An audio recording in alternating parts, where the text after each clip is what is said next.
चलिए आज बनाते हैं पिज़्ज़ा स्टाइल में super crispy super delicious dosa की रेसिपी, जो कि काफ़ी कम समय में बनकर तैयार होगी। और ये मसाला डोसा से काफ़ी हेल्दी भी है ऑप्शन, तो आप इसे ज़रूर बनाकर ट्राई कीजिएगा, आपको काफ़ी टेस्टी लगने वाला है। और इसका क्रंच आपको इतना ज़बरदस्त का बन के ये रेडी होता है, बहुत क्रंची, बहुत ही सुपर फ्लेकी बनता है ये, और काफ़ी टेस्टी भी लगता है खाने में। मैं तो खुद को रोक ही नहीं पा रही थी, मैंने एक ही डोसा बनाया और खा के मैंने सफा चट भी कर दिया। तो चलिए फटाफट से वीडियो स्टार्ट करते हैं। Hi guys, welcome back to my channel Nidhi की रसोई में आप सभी का स्वागत है। आशा करती हूँ आप सब अपने घर पे स्वस्थ होंगे और अच्छे होंगे।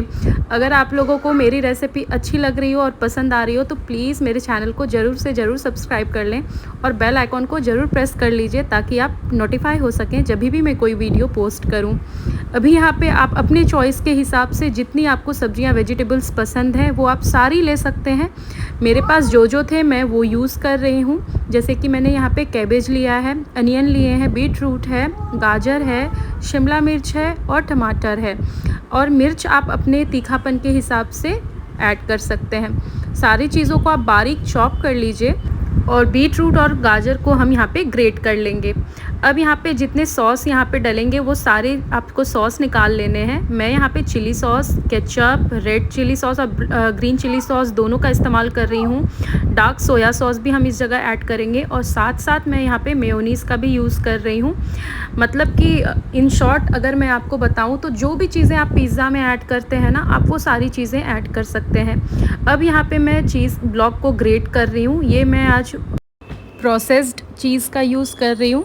इस जगह आप चाहें तो मोज़रेला का भी इस्तेमाल कर सकते हैं। अब आती है बारी तवा को सीज़न करने की। तो यहाँ पे मैंने आयरन तवा लिया है। अगर आपके पास आयरन तवा हो तो आप इसी पे डोसा बनाइएगा। इस पे ना बहुत ही अच्छा क्रंच आता है और एकदम आपको मार्केट जैसे रेस्टोरेंट वगैरह में सर्व करते हैं ना, एकदम क्रंची सा डोसा, बहुत ही क्रंच के साथ जो वो सर्व करते हैं, वो बिल्कुल इफ़ेक्ट आएगा आपको इसी तवे पे।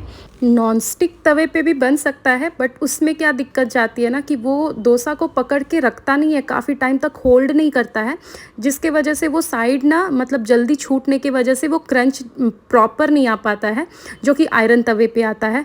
और ये बहुत ही ज़बरदस्त का तवा मैंने जो ऑर्डर किया है ना, बहुत ही ज़बरदस्त का मिला है मुझे। और अगर आप इसका लिंक चाहते हैं तो मैं डिस्क्रिप्शन में ऐड कर दूँगी, या नहीं तो सेकेंड वीडियो में ऐड करूँगी क्योंकि आप लोग प्लीज़ ज़रूर से ज़रूर इस वीडियो को बहुत सारा प्यार दीजिएगा। और काफ़ी इंटरेस्टिंग सी वीडियोस मैं लेके आऊँगी आगे अपने चैनल पे।